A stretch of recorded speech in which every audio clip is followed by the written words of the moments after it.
Chapter 37, Establishing Authority.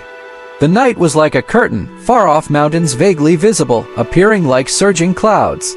A towering ink-colored peak rose, resembling a sharp sword piercing the sky. On it, 3 large characters were engraved: Pure Yang Peak. "We're here." Han Yi held his jade token, clearly knowing he had reached his destination. The jade token in his hands was extraordinary, emitting a faint light. In the night that guided the immortal crane to the Pure Yang Peak, much like a lighthouse. He looked around and found that even at night, a faint yellow light flickered in the glazed tile Flying Eve Palace on the Pure Yang Peak. Slender, dense plum trees accompanied the arched bridge through the clouds, and enormous pure moon complemented a waterfall plunging straight down the mountain's feet. What a quiet and peaceful paradise on earth. There were quite a few people like him, riding immortal cranes back to the mountain peak. However, the passers-by were all wearing blue clothes. Clearly, they were all outer sect disciples.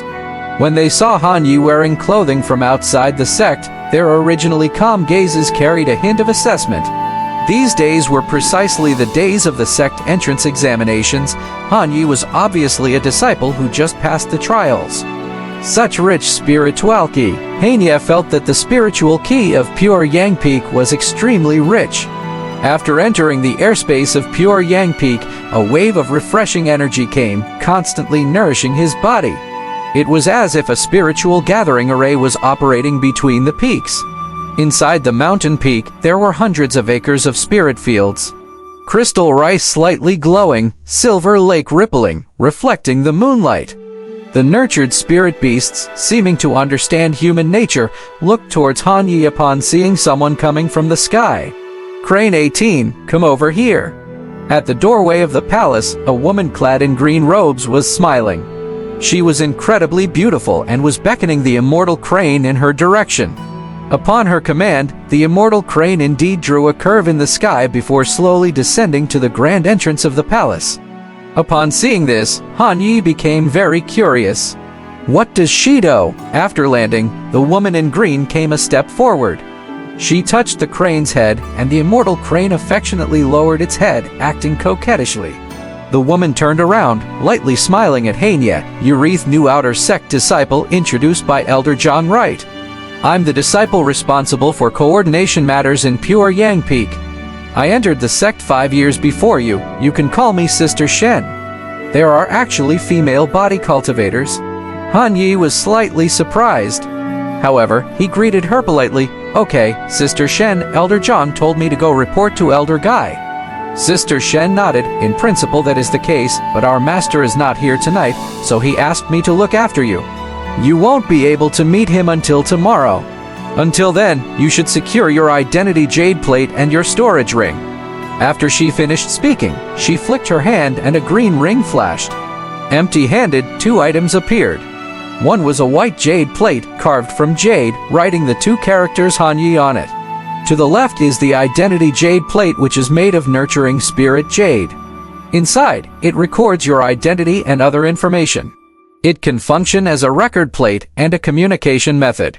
It will accompany you for a long time. To the outside world, it can prove that you are a disciple of our Dragon Sparrow sect. And within the sect, it can open cave mansions, borrow books, and has other various functions. You will understand it over time. To the right is the storage ring. It can hold a lot of stuff. I have prepared several spare sets of clothing for you. You can change them later. There are also some scattered spirit stones and abstinence pills, which are benefits of being a new disciple entering the sect. Finally, there is a map of the entire Dragon Sparrow sect and the sect rules. Remember to keep these items well. You would not want to get lost in the sect, and you should thoroughly learn. The sect rules, as the rules of the Dragon Sparrow sect, are very strict. As he accepted the jade identity plate, Han Yi saw that the jade plate gave off a faint light in his hands, with a projection clearly showing Pure Yang Peak. This jade token even has such a recording function. Is it not necessary to recognize the master through blood? He quickly raised his head and asked, "Recognize the master through blood? Who taught you that?" Sister Shen slightly raised her eyebrow and laughingly asked, "No, you can use it directly." All of these storage rings are defaulted to be ownerless. And after you proceed with key cultivation, you can use your true key to set up a prohibition. Ah, I see. Next, it'll take you to see where you will be living. After giving it some thought, Sister Shen spoke to the immortal crane. Craney teen, you can go back first. The immortal crane squawked as if it understood her words, spreading its wings, and promptly heading towards the rear mountain of Pure Yang Peak. Does this immortal crane even have a name? Of course. Sister Shen explained, although Pure Yang Peak is an adept at beast taming, we can't compete with the beast taming techniques of 10,000 Beasts Peak. But we have also nurtured hundreds of spirit beasts and exotic beasts. Every spirit beast has its own name. As long as you have the spirit beast card, those spirit beasts will listen to your commands. They have all been trained and can understand human language. Han Yi gained curiosity on everything within the sect upon hearing this. Very quickly, he followed Sister Shen into a loft within the mountain peak. There were many disciples living in this loft, each had a room. The room wasn't small, but its furnishings were simple, a sandalwood table, a solid bed, and empty walls. It was unknown whether this was the style of the Dragon Sparrow sect, or if disciples were encouraged to decorate according to their liking. Han Yi didn't mind these things. In his eyes, a place to live is sufficient. This was where the outer sect disciples lived. Most of them squeezed together in the same loft. As he opened the window looking out at the night scenery and mountains, he noticed that there were some individual rooms in the surrounding area.